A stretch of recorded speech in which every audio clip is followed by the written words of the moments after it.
Todo mundo pensa em mudar o mundo, e ninguém pensa em mudar a si mesmo, diz Vincent, no meio de um discurso retórico, esperando não tão pacientemente que seu filho de 9 anos, Edgar, identifique sua declaração como uma citação de Tolstói. Eric é uma jornada emocional e psicológica que vai prender sua atenção do começo ao fim, com atuações brilhantes, especialmente de Benedict Cumberbatch, e uma trama envolvente. Esta minissérie promete ser uma das mais impactantes do ano. Pelo menos pra mim foi. Olá pessoal, tudo bem com vocês? Bem-vindos a mais um Pode Ver Sem Medo. Eu sou a Gabi e hoje vamos explorar a nova e emocionante minissérie da Netflix, Eric, com apenas 6 episódios, mas repleta de mistério, drama e emoções intensas. Logo que anunciaram essa série com seu trailer e o grande monstro peludo, não fazia a menor ideia que a história pudesse ser tão fascinante como foi. Confesso que empurrei pra lista, pra ver qualquer hora, sabe? Quase desencorajada pelo monstro bizarro peludo. Mas ainda bem que resolvi dar uma chance e ver que nem tudo é o que parece.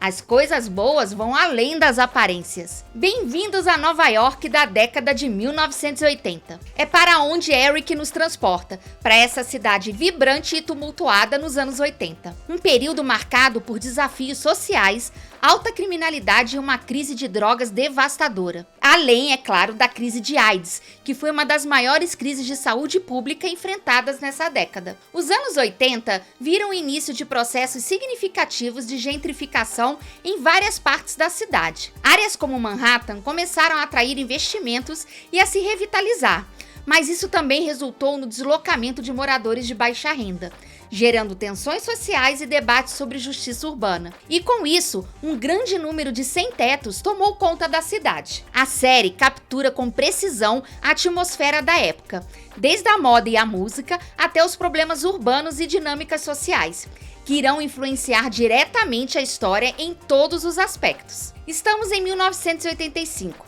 A série começa com Vincent e sua esposa Cassie em uma entrevista para a TV sobre o desaparecimento de seu filho, Edgar, de 9 anos. Mas então, voltamos 48 horas antes para saber um pouco do contexto da vida dessa família e como ocorreu esse desaparecimento. Vemos Edgar desenhando personagens em seu caderno. Ele está no set de The Good Day Sunshine, um programa infantil co-criado por Vincent Anderson, do tipo Vila Sésamo. A atmosfera é animada, com Vincent e outros titeiros, que são as pessoas que criam e manipulam marionetes ou fantoches, trazendo seus personagens à vida diante de um público de crianças encantadas. A tensão começa quando Lenny, o showrunner, sugere adicionar beatboxing à música do programa. Vincent se opõe firmemente, argumentando que o programa não deve seguir tendências das ruas.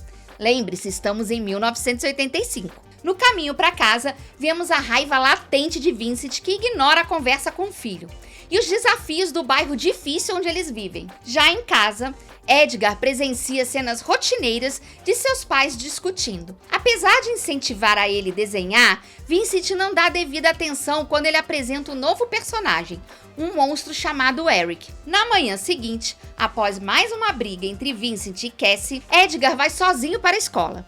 E esta é a última vez que seus pais o veem. Vincent, distraído e com um corte na cabeça, ignora as mensagens de Cassie e só descobre à noite que Edgar não voltou para casa. Logo de cara, fica claro que Vincent é um tremendo bosta.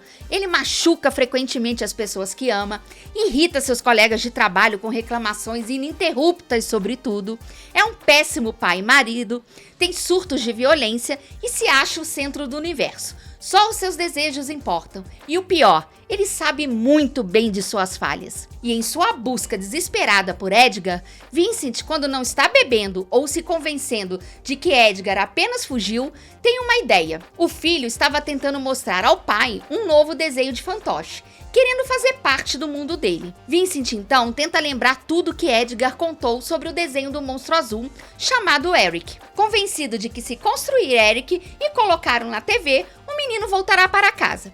Então ele vai se dedicar a isso. Vincent afunda no trabalho e na bebida para lidar com a dor. Ele revisita então os desenhos de Eric feitos pelo filho. E esse momento é bastante interessante, pois Vincent está transtornado com o acontecido, e você consegue perceber as expressões dele muito bem retratada nos desenhos de Edgar. Ele é a cara do monstro Eric. Seu próprio filho já vinha retratando ele na figura do monstro peludo azul. Em uma manhã, ele acorda de ressaca e vê o monstro peludo em carne e osso. Com uma voz rouca, o monstro diz: "Ninguém te contou? Os verdadeiros monstros não estão debaixo da cama." E essa história vai ser rastreada por duas tramas paralelas. Um detetive de pessoas desaparecidas, interpretado de forma emocionante por McKinney Belcher III, ele lidera a investigação oficial da polícia de Nova York, enquanto Vincent, sozinho, avança em sua própria busca equivocada, vivendo em seu mundo de fantasia centrado no sol falso do seu programa de TV. Vincent só consegue lidar com a situação convencendo-se a construir o Eric. Ledroyd, por outro lado, é um talentoso detetive de polícia que não consegue desistir de um caso e não aceita colegas corruptos.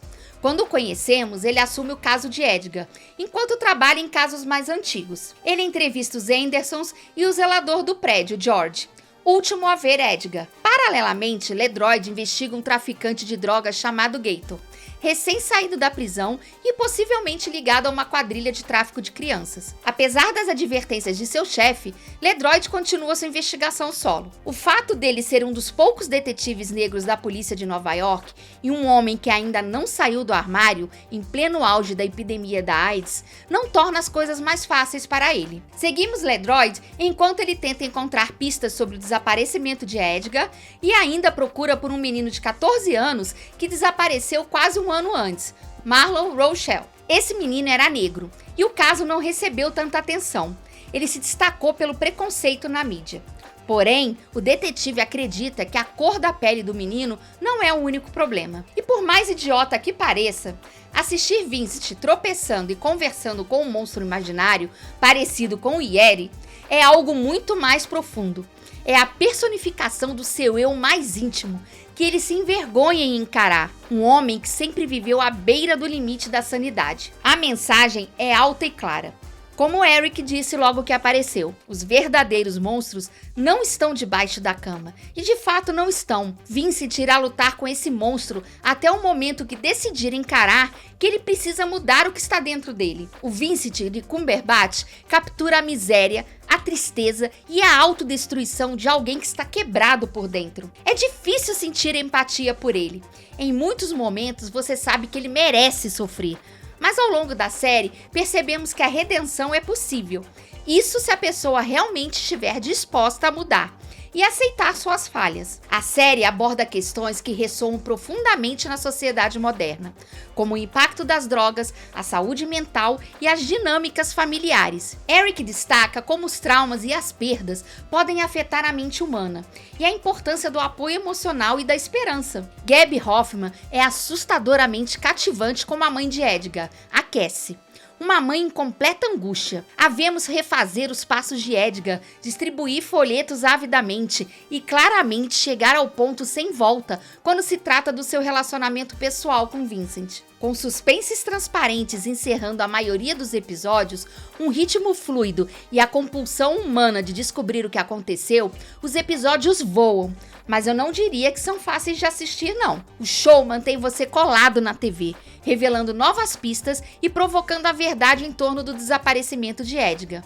Um mistério em torno do destino dessa criança, se ela está viva, morta, sequestrada ou assassinada. Uma construção muito legal desse roteiro é que você está constantemente sendo direcionado a possíveis suspeitos, e no momento em que eles nos apresentam esses suspeitos, eles fazem todo sentido, com suspeitas sendo lançadas até mesmo sobre alguma das pessoas mais próximas a Vincent, inclusive ele mesmo. Você se sente descobrindo as coisas em tempo real, e isso não torna o rumo da história óbvio, não. Eric é mais do que uma série sobre um menino desaparecido. Ela explora a corrupção e a desumanidade, a falta de moradia, a crise da AIDS nos anos 80, o racismo e as relações familiares. Tudo isso permanece na nossa mente mesmo após o fim da série. No primeiro episódio, Ledroyd pergunta ao chefe: "Isso não te revira o estômago?" já que eles têm uma discussão acalorada sobre algumas de suas próprias suspeitas relacionadas aos casos em questão. E realmente é exatamente isso que Eric consegue, nos revirar o estômago para a realidade em que vivemos. O desfecho dessa série não decepciona, ela vai te surpreender até o fim. Ela questiona porque somente algumas pessoas têm finais felizes e o que isso representa para aquelas que nunca alcançam justiça. É uma série com um conteúdo substancial que você não pode deixar de ver. E me diz, se você pudesse criar um personagem que expressasse e falasse exatamente o que você pensa no seu íntimo, te dando aqueles toques que você geralmente ignora, como seria esse personagem? Já comenta aqui embaixo. E uma curiosidade, muitos dos elementos da trama ecoam o desaparecimento de Ethan Pets na vida real. Ele foi um menino que desapareceu em Nova York no dia 25 de maio de 1979, enquanto se dirigia para a escola. Ele foi legalmente declarado morto em 2001 e tinha apenas 6 anos de idade quando desapareceu. Seu corpo nunca foi encontrado e sua foto foi uma das primeiras apresentadas em uma caixa de leite, assim como na série feita com Marlon. E foi isso. Eu vou encerrando por aqui, enquanto você pensa por aí na complexidade dessa série. E se ainda não viu, não perde tempo. Corre lá e depois vem aqui me contar o que achou. E já sabe o que fazer. Deixa o like para me dar uma força, se inscreve aqui no canal e ativa o sininho para ficar de olho nos próximos vídeos. E passa lá no meu blog, viu? Para saber notícias fresquinhas sobre filmes e séries. O endereço está aqui na descrição. Até a próxima!